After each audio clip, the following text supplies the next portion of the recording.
All right, so I think that I'm recording. I'm going to in this video, solve these three equations, but only do it by a technique that they refer to as completing the square. I need that leading coefficient to be a 1, so the first thing I'm going to do is divide every term by 4. So 4 divided by 4 is 1. 5 divided by 4, I'm just going to write it as an improper fraction.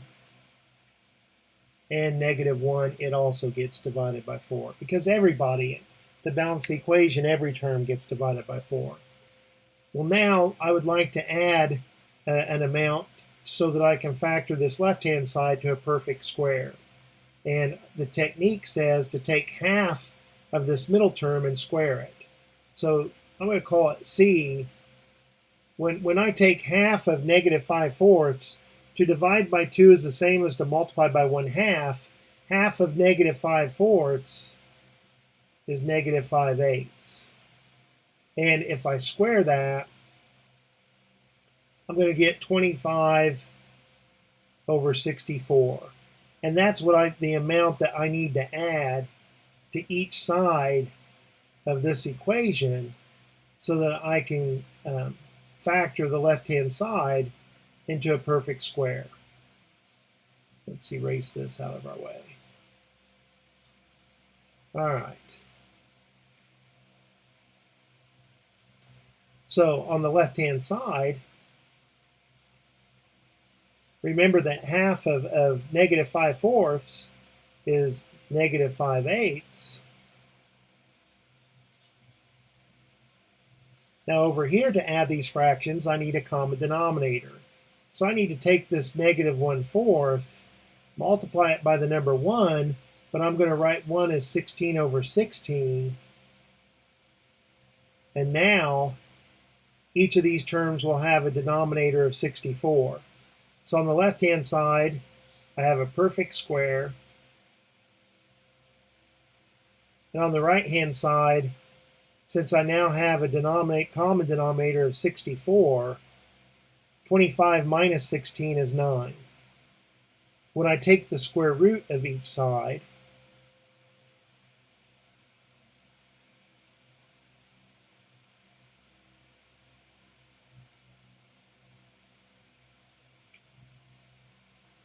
let's shrink this up. Oops. Well, how do I? Still getting used to this software.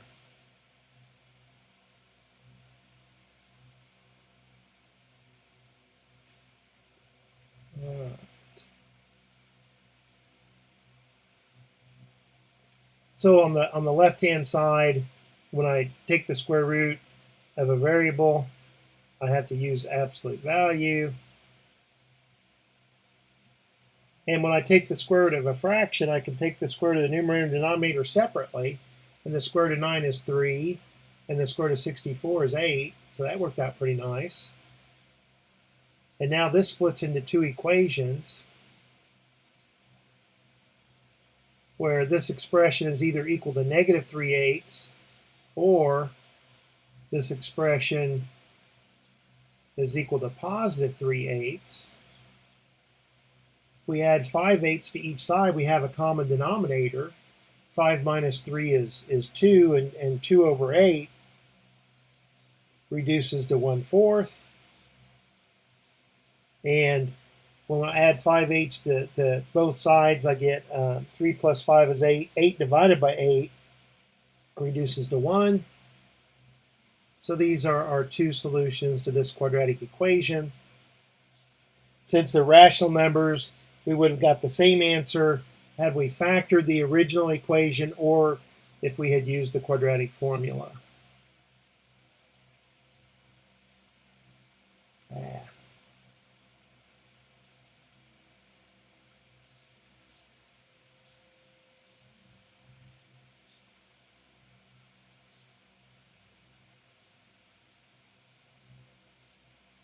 All right.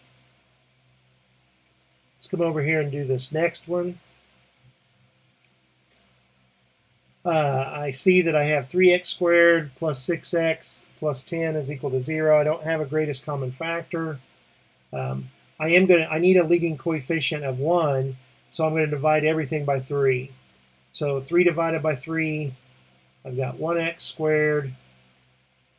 6 divided by 3, I've got 2x. 10 divided by 3, I'm just going to write that as an improper fraction. So I am going to move the 10 over 3 to the other side of the equation. And now to complete the square, half of positive 2 is 1, and 1 squared is 1. So I'm going to add 1 to each side, because now on the left-hand side, I can write this as x plus, well, half of 2 is 1, so it's x plus 1 quantity squared. And to get a common denominator here, it's easy to see to rewrite the number 1 as 3 divided by 3. So we have x plus 1 quantity squared is equal to negative 7 over 3. Well, that's impossible within the set of real numbers. We're never going to have a number times itself being a negative value in the set of real numbers. So there is no real solution to this equation, provided I haven't made a silly arithmetic error, and we'll check it against my key just here in a minute to make sure. I don't want to make these videos and make silly errors, because then I don't think I'd be helping anybody. Although sometimes you can benefit from seeing errors so that you just know not to make that error in the future. All right, let's take a look at this last problem.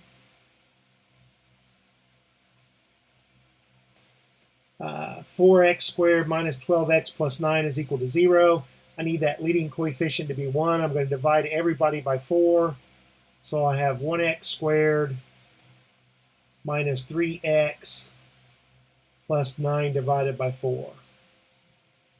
0 divided by 4 is 0.